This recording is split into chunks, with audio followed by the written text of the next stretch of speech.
Bonjour, c'est Mélanie, Expat to Work. Alors aujourd'hui, je ne vais pas vous parler d'intégration professionnelle, mais de système hospitalier brésilien à travers une situation que j'ai vécue vendredi dernier, alors que j'ai dû me faire hospitaliser à São Paulo. Alors le but de cette vidéo, c'est de vous éviter l'erreur que j'ai commise de ne pas anticiper, de faire trop confiance au Brésil pour vous éviter la situation de désarroi que j'ai pu vivre en tant qu'étrangère au Brésil, qui a besoin de recevoir des soins médicaux en semi-urgence. Alors au début de la semaine dernière, mon médecin m'appelle pour me dire qu'il faut pratiquer cette opération chirurgicale dans la semaine. On s'accorde ensemble sur un horaire et lui a choisi le lieu, donc l'hôpital Albert Einstein de Morumbi, et l'horaire pour réserver donc le bloc pour moi et toute l'équipe médicale à ce moment-là. Donc je n'avais rien à me préoccuper finalement et je suis arrivée le jour convenu, à l'heure convenue à l'hôpital, à jeun de 8 heures, puisque je devais subir une anesthésie générale. Et dans ma tête, tout était réglé déjà. En rentrant dans l'hôpital,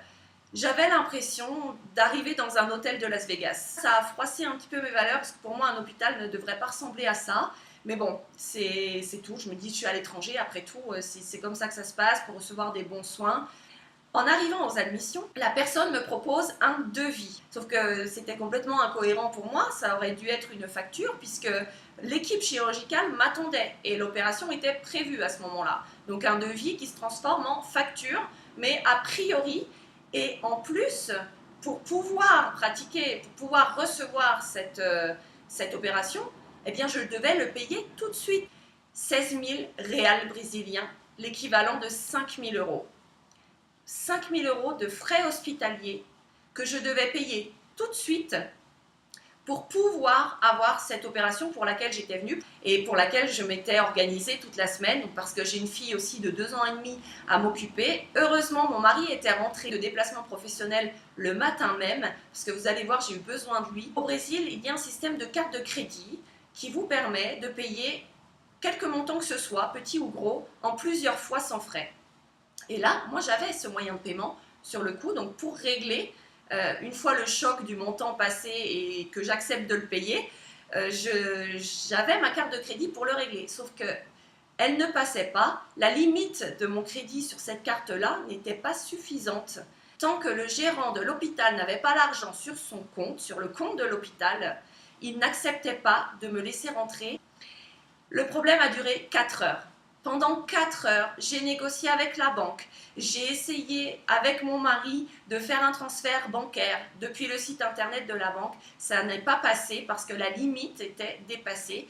Et il faut savoir qu'au Brésil, même si la carte de crédit vous permet de payer des gros montants, donc parce qu'elle permet de payer en plusieurs fois, même si vous pouvez faire des transferts bancaires, et ce n'est pas aussi simple. Ce gérant qui manifestement avait besoin d'argent et de toute façon ne me faisait pas confiance sur le fait que j'allais payer, même en voyant la somme sur mon compte bancaire, il ne voulait rien savoir, il lui fallait le comprovante de transferência bancaria, donc le reçu qui prouvait que j'avais bien procédé au transfert bancaire. Mais comme je ne pouvais pas l'avoir, parce que même si ma limite de crédit a été augmentée sur le coup en urgence, elle n'a pas été effective dans les 4 heures, et l'autre solution qui était le transfert bancaire, pour avoir ce comprovante, il faut attendre 24 heures. Donc dans tous les cas, j'étais incapable de prouver à ce directeur d'hôpital que je l'avais payé avec un reçu officiel de la banque, puisqu'il fallait 24 heures. Et pendant ces 4 heures, l'équipe chirurgicale m'attendait. Le chirurgien est venu, et même lui n'avait pas le pouvoir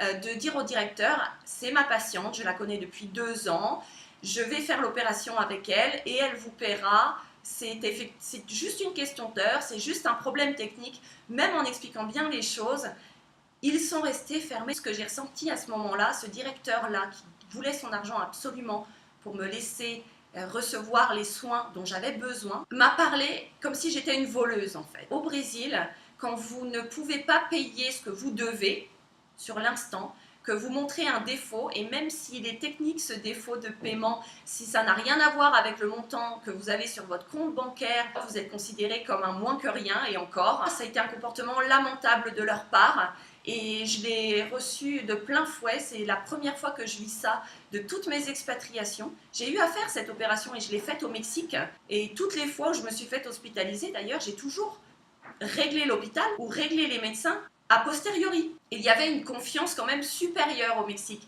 Donc j'étais vraiment en état de choc et un peu d'écœurement, je vous l'avoue, quand le gérant de l'hôpital s'est adressé à moi et surtout n'a rien voulu savoir, même avec l'assurance, le chirurgien à côté de moi qui s'était déplacé depuis le bloc pour essayer de faire avancer les choses, de négocier, de faire passer l'opération ce jour-là. Bon, au final, tout s'est bien terminé. Mon mari s'est déplacé à la banque pour faire une autorisation de transfert bancaire de ce montant exorbitant. Et finalement, à l'admission de l'hôpital, ils ont accepté de recevoir l'impression écran qui montrait que j'étais débitée de ce montant-là. Donc tout s'est bien terminé pour moi, mais j'ai eu beaucoup de chance de ne pas être au bord de la mort, parce qu'au bout de 4 heures, j'aurais été morte. Déjà, j'avais froid, j'avais faim, j'étais 4 heures de plus à jeun, donc pendant 12 heures à jeun. Je culpabilisais de faire attendre l'équipe médicale qui, elle, était là avec sa conscience professionnelle, de vouloir me soigner, devant une administration complètement bloquante, fermée. Voilà, ça m'a fait très très mal de constater ça.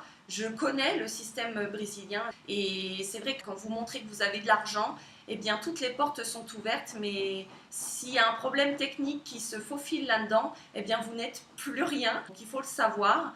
Je vous préviens de ça. Même si vous êtes en bonne santé, prévoyez d'avoir au moins 20 000 reais d'avance sur votre compte et une limite de crédit, une possibilité de transfert bancaire immédiat de ce montant-là pour pouvoir vous faire admettre à l'hôpital si vous en avez besoin. Et prévoyez, donc, si une opération est prévue, d'augmenter vos plafonds de crédit 48 heures à l'avance. Ne faites pas l'erreur que j'ai faite de ne pas anticiper et de faire confiance à ce moment-là. Je voudrais vraiment vous l'éviter, surtout dans des moments où on a besoin de recevoir des soins médicaux, parce que c'est notre santé qui est en jeu quand même. Et si vous avez aussi eu des problèmes à gérer, d'autres difficultés à surmonter, n'hésitez pas à les partager dans les commentaires ci-dessous. Ça pourra aider un bon nombre d'expatriés au Brésil, j'en suis sûre, et en Amérique latine en général. Et en attendant de prochains conseils, une prochaine vidéo, je vous souhaite, comme disent les Brésiliens, de rester avec Dieu. Fiquem con Dios. À bientôt. Ciao, ciao.